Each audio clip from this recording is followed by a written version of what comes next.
We live with it. Yeah, excuse me, just woke up.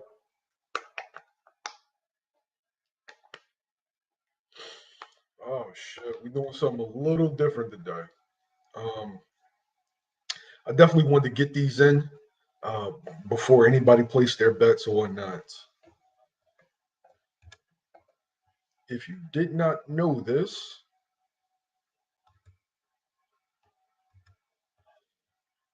because you probably didn't, my background isn't in boxing. My background's in basketball. I used to play basketball, and I'm going to say, as far as being an analyst, way better in basketball than I am in boxing. In boxing, I'm just learning, but I've just spent a lot of time around the sport as of like the last couple of years, towards I'm getting better and better day by day. But yeah. NCAA tournament probably the funnest time if you like basketball. Period. Like this is the best time to be a basketball fan because this is pure unadulterated basketball. No bullshit. I mean, yeah, you get some politics, but not like in the NBA, right? The the afterthought team, the underdog team can win. In the NBA, you already know it's more of a business than anything. And so whereas though they're gonna make sure who they want to win, who they want to be a star, gets those victories so they can sell sneakers, merchandise, whatever you want to say. It's a couple games we're gonna look at. This is specifically for the sleepers. And mind you, I've started a basketball channel specifically for basketball. YSM Hoops. This will be the first video on it. I'm doing a live here, and I'm going to clip the live into increments to where as though you can watch it on there. But I want to give y'all three sleepers that I'm looking at, three games that like you need to keep your eye on. And if you are in a risky mood, go on these because it's likely that you'll come up. All right. Like I said, my background's in basketball, it's not in boxing. So this is something you definitely can trust. Yo. All right.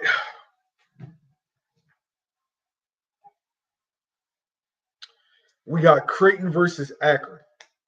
The line is 12 and a half. Creighton minus 12 and a half, right? Now, normally I love to pick like, the upset, the sleepers. Those are the games I go for. But Creighton is a very, very intriguing team, right?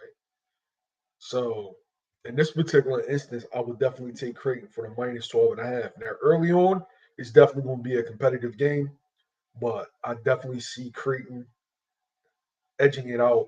Probably the beginning of the second half, you start to see Creighton separate themselves, into which it starts to get a little dark for Akron. Akron's going to keep it competitive early, because Akron definitely has some solid guys. But when reference to Creighton, what I'm looking at is Creighton has a full balanced breakfast of a team, right? So they have this kid, Sherman, he's a guard. Oh, I'm sorry, Shireman, he's a guard, right? Averages 18 points, 9 rebounds, 4 assists, right? Now, even though he's a guard, he's about 6'7", 210, right? So he plays that guard, small forward, hybrid power forward role. So whereas though he does everything on the team. Now, mind you, it's a bunch of different ways that he can attack you. He can attack you on the block for a fadeaway. He can go by you, or he can spot up shooting a three. Now, with that kind of switchblade skill set, is a nightmare in NCAA tournaments because if you put a big guy on him, he's going to go around him. If you put a little guy on him, he's going to shoot over him. And he's not the primary creator, but he's one of the creators on the team, in which you have to bottle him up. But that's not why I have the minus 12 and a half. For to be successful in the tournament, you need three things, right? Big man, shooter, guard that can create. Big man, shooter, guard that can create. They have all three. Shireman's the shooter, Kalkbrenner's the big, and Alexander is the creator. Right? Kalkbrenner, 17 points, 7 rebounds, 3 blocks. 3 blocks. So I envision I envision a situation where early on, Akron has a guy that averages a double double. They're gonna dump it down to him, and Kalkbrenner, he's going to get a couple blocks, and that's going to kind of deter their big from going down or them throwing it to the post. Then I see them launching a lot of threes, in which they'll be successful early, but they're not really a great 3-point shooting team. In which, in the second half, when them legs start to get a little heavy and they not get enough air under them jump shots, yeah, you'll start to see, front misses and I ain't gonna say air balls, but most of the shots are going to get short, and that's when Creighton's going to run away with it. So yeah, I see Creighton. I see Creighton winning 75-60. I see them covering. I see them winning by 15 points, 15, 16 points in this particular game. So, like I said, if you're in a risky move, take Creighton. Take these three if you're in a risky move. You got some money to blow and you really want to come up, take these three I'm about to give you. But yeah, they got three good guards, one hybrid, which is Shireman, their best player, and then the big. Now, as far as depth go, not too much depth, but I don't think they're going to need it in this particular game. But yeah, they're a full balanced breakfast. They have just about everything that you want.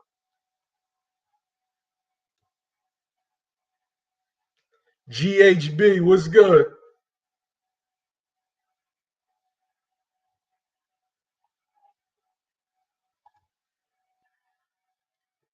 What question you got for me?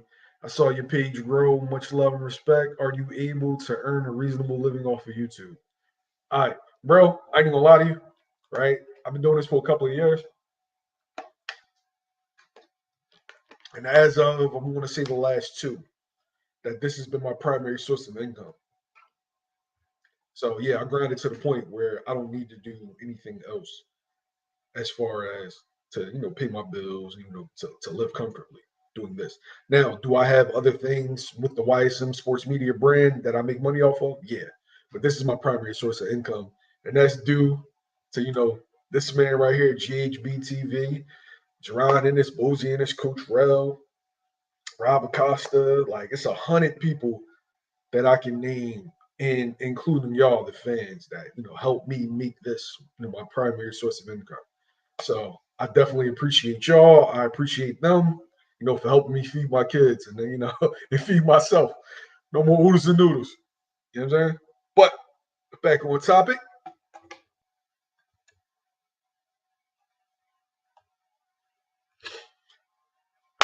Illinois State versus Morehead State.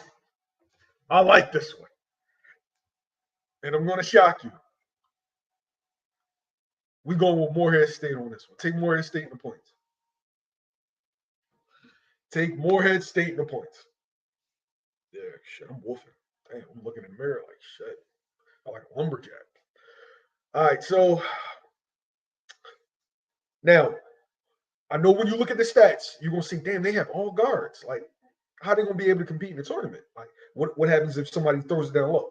All right, so the all guards thing is deceiving, right? Because the kid Minix, their best player, averaged 21 and 10. He's 6'7", 230. Reminds me a lot. I'm gonna say a diet Wally Zerviak when he was with Miami, Ohio, right? Um, full balance breakfast, bro. Gets a lot of his points out of the post, right hand side of the post. Uh, like you said, if you put a small guy on him, he's going to shoot over him. He's going to back him down. If you put a big guy on him, he's going to go by him. Like he can do it all. He can do it all. But he's really really good in the post. Excellent footwork, and he plays. Even though they list him as a guard, he plays the small forward, hybrid power forward role, and then posts up a lot or whatnot. Now, like I said, they have guards for these. They have guards for these. You got the kid Lathan, the kid, what's his name? Thomas. The kid Thomas, long distance shooter. Long distance shooter. I'm talking about he's shooting that bitch from NBA range, beyond NBA range in games. So whereas though he's definitely the one to watch out for, he's likely to catch fire in a game like this. Now, I picked Illinois to win. Okay? But Morehead State is going to give them fucking fits in this game. They're going to give them fits. So whereas though Illinois is going to have to dig deep. I have Illinois winning by 5-6 points. Ends up hitting a couple of shots late where Morehead State can't get a shot or can't get a quality shot. Let me see that. Okay. So yeah, I have Illinois winning the game. I have Morehead State cover. So take Morehead State. They give it 11.5. Take that shit. This is going to be a plus. This is going to be a close game. I promise you that. It's going to be a close game.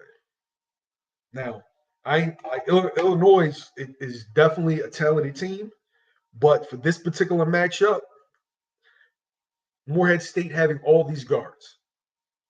Morehead State is going to get up and down the court. They're going to push the pace. Morehead State is going to create matchup nightmares to where as though there's going to have to be a lot of adjustments on Illinois' team. So you're going to see Illinois go small because them going big isn't going to work. Going big doesn't work in tournament games. It just doesn't. It's too much of a frantic pace. Everybody's hyped and juiced. It just doesn't go well. Guard play wins you the tournament.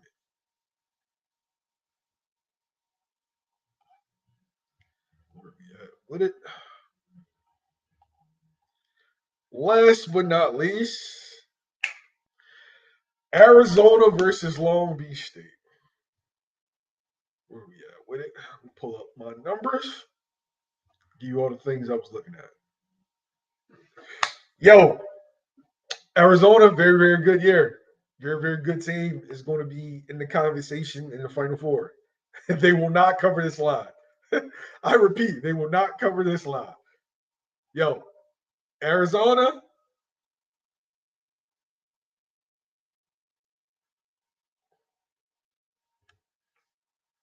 My man Josh Sanders, why is something had to leave money on the wood? I'm putting it on Purdue. I can see that. I can see that. I could also see them losing though, but I definitely could see them winning though. To me, while they're like really good bigs, like the kid is a dominant force in college, but you can game plan for him. Like if you push the pace, you can gas him out. So it depends on the adjustments. It definitely does.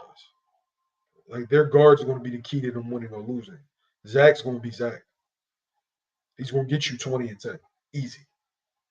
Can their can their guards hit shots when Zach is double teamed in the post? Biggest question. All right, let me get to Arizona versus Long Beach State. Arizona will not cover this line. 19 and a half. They won't. Why? Why do you ask? Because while Arizona has good bigs, Long Beach State has good bigs. Long Beach State has two brothers. One averages a double double, one averages close to a double double. Right? You got the athletic wing. He plays, I feel like he plays a hybrid role. Really, really athletic kid. 12 points, 8 rebounds, 4 assists. And then you got the big, he averages 12 and 10. So I see them competing with Arizona on the block, and they have a guard. I can't pronounce his name. Um, Kid can really, really score in bunches. These names are getting harder and harder to pronounce. God damn, like I used to be able to say this shit. But yeah, they go about 7 to 8 deep, in which all five guys in the starting five is capable of scoring, capable of hitting shots, capable of creating. Probably except for the big, but mind you, he's a finisher. So I see Arizona winning this by 10, 12 points. I see them winning comfortably, but this 19 and a half, that's just not going to fly. That's just not going to fly. That shit is a setup. The NCAA, the betting websites, they setting you up.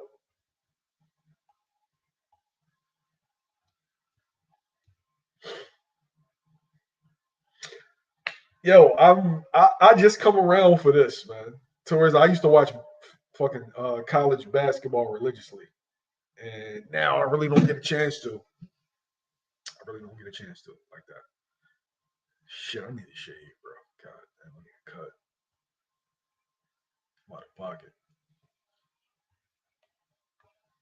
Salute to my boy Mill City. My boy Mill City's in the building. But yeah, man. Those are the games I like, man. Those are the games I like. Take Morehead State. They give an 11.5. Take Creighton. 12.5 line.